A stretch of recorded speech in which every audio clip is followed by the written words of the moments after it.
لیکن یہ عقیدہ کہ ہمارا کوئی وارث ہے، یہ عقیدہ کہ کوئی امام ہے جو پردے غیب میں ہے، اگر ہماری کوتاہیاں بھی ہیں تو وہ امام اس کوتاہیوں کو دور کرنے والا ہے۔ چھوٹے چھوٹے واقعات ہیں، لیکن آپ دیکھتے ہیں جب بندہ مشکل میں پھنستا ہے تو امام زمانہ واقعاً اس کی مدد کرتے ہیں۔ بہت بڑے عالم دین آیت اللہ شیخ ابو الحسن اصفہانی 8 سال کے تھے تو انہوں نے علم دین حاصل کرنا شروع کیا۔ جب 11 سال کے ہوئے، گاؤں میں رہتے تھے اصفہان کے ساتھ، چھوٹا سا گاؤں، تو اپنے والد کو کہا کہ بابا مجھے اصفہان بھیجیے، میں وہاں جا کے مکتب میں مدرسے میں جا کے علم دین حاصل کروں گا۔ تو والد نے کہا بیٹا آپ 11 سال کے ہو، کھانا پینا کپڑے دھونا وونا کیسے ہوگا؟ کہا میں کر لوں گا۔ کہا بیٹا بیمار ہو جاؤ گے، مختلف مسائل ہیں، کس طرح کرو گے؟ میں اجازت نہیں دے سکتا۔ ضد کی انہوں نے، کہتے باپ گھر آتا تھا رات کو، اس کے قدموں میں بیٹھ جاتے تھے، پاؤں دباتے تھے، رونا شروع ہو جاتے تھے، بابا میں نے جانا ہے، میں نے جانا ہے۔ بالآخر والد راضی ہوا، اس کو اصفہان بھیجا، مدرسے صدر۔ کہتے 4 مہینے میں نے دل لگا کے پڑھائی کی، شوق ذوق عشق کے ساتھ علوم دینی کو حاصل کر رہا تھا۔ 4 مہینے کے بعد سردی کا موسم آیا، برف باری اور شدید برف باری ہوئی اصفہان میں۔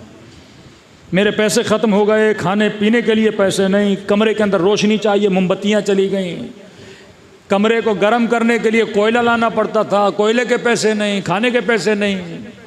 یہ عالم آیا کہ جو بچی ہوئی سوکھی روٹیاں تھیں میں ان کو کھا کے اپنا دن گزارتا تھا۔ اتفاق سے انہی دنوں میرے والد آ گئے مجھ سے ملنے کے لیے، کمرے میں جیسے اندر آئے روشنی نہیں، کمرہ ٹھنڈا یخ، کھانا کا بابا پیسے ختم ہو گئے۔ اس نے ڈانٹنا شروع کر دیا۔ میں نے تو پہلے کہا تھا یہاں سروائیول مشکل ہے، بیمار پڑ جاتے، منع کر رہا تھا، سامان باندھو اور واپس چلو، میں اس حال میں تمہیں چھوڑ کے نہیں جا سکتا۔ کہتے والد کو کیا کہوں، حالت واقعاً میری ایسی تھی، کوئی بھی باپ ہوتا بچے کو نہیں چھوڑتا۔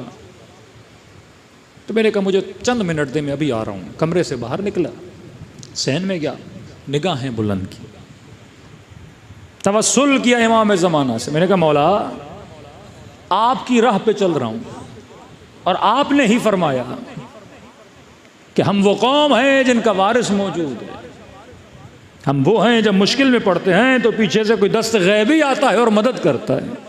مولا یہ مجھے لے کر چلے جائیں کہ میں آپ کی خاطر یہاں پہ آیا ہوں۔ کہہ رہے ہزار و قطار 11 سال کا بچہ خلوص سے دل سے امام زمانہ سے باتیں کر رہا ہے کہ اچانک مدرسے کا دروازہ کھٹکا، خادم گیا۔ کون؟ خادم نے کہا کہ ابو الحسن کوئی بلا رہا ہے تمہیں۔ اب کہہ رہے اصفہان میں مجھے کوئی جانتا ہی نہیں، کونے کونے دروازے پہ پہنچا، کیا دیکھ نورانی وجود ہے، کوئی شخص ہے۔ مجھے کہا ابو الحسن پریشان کیوں ہوتے ہو؟ کمرے میں موم بتیاں نہیں ہیں، تم نے لگ رہا ہے صحیح سے ڈھونڈی نہیں ہے، ذرا غور سے ڈھونڈنا، پیچھے بہت پڑی ہوئی ہیں۔ پیسے نکالے میرے ہاتھ پہ رکھے، کہ جا کوئلے لے، کمرے کو گرم کر، کچھ کھانا لے، مہمان کو بھوکا نہیں بٹھایا کرتے، اور آج کے بعد پریشان ہونے کی ضرورت نہیں، کیونکہ تو وہ ہے جس کا وارث زندہ ہے۔ کہ رب مجھے سمجھ میں نہیں آ رہا، اکثر لوگ جب مولا سے ملتے ہیں گویا ذہن پر امام زمانہ کوئی اثر ڈالتے ہیں کہ جس کی وجہ سے وہ امام کو پہچان نہیں پاتے۔ کہہ رہا کمرے میں گیا، پیسے لے کے، والد نے کہا کون تھا؟